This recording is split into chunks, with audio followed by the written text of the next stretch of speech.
This is my dog, and his name is Xiaotian. I often play fetch with it, but because it has so much energy, I have to throw the ball many times every day.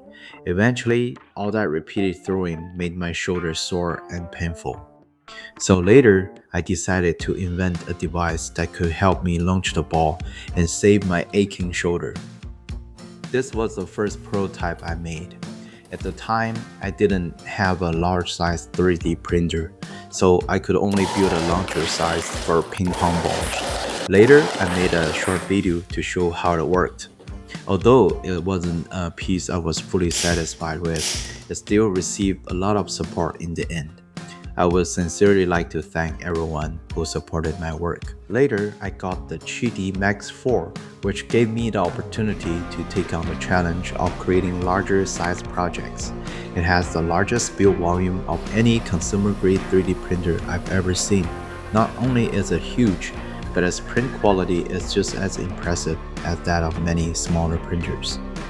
I would also like to sincerely thank Chidi for providing this printer to my channel and giving me the chance to create more unique and ambitious projects. Later, I simply scaled up the ping pong ball launcher and turned it into the tennis ball launcher I had originally wanted to build. To my surprise, this beast was far more powerful than the ping pong version. I never actually measured how far it could launch a tennis ball, but it definitely throws much farther than I can by hand. Ever since I built it, I haven't had to throw balls manually anymore. It really saved my sore shoulder. One day, while passing by a tennis court, I saw a machine that could automatically launch tennis ball, and that gave me the inspiration to redesign my own tennis ball launcher. I didn't need it to fire multiple balls at once. Instead, I wanted it to be mobile and agile so my dog could chase after it. Ideally, it could even locate the launched tennis ball and bring them back automatically. With that idea in mind, I built this mobile tennis ball launcher. It's not only highly maneuverable, but it can also launch tennis balls by remote control.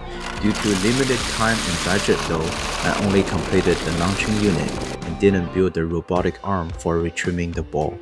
It didn't take long for me to realize that this walking tennis ball launcher wasn't suitable for my dog. It wasn't because it was unsafe, and it wasn't because my dog didn't like it.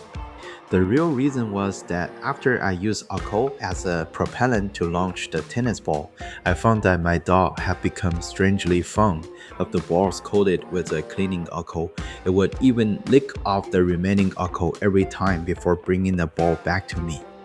Honestly, I was genuinely worried that my dog might develop a taste for alcohol and end up becoming an alcoholic dog.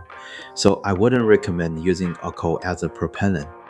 In the future, I plan to make a tennis ball launcher powered by elastic bands instead, which will be both safer and healthier. Finally, thank you so much for watching. I hope this video brought you a little fun and relaxation. See you next time.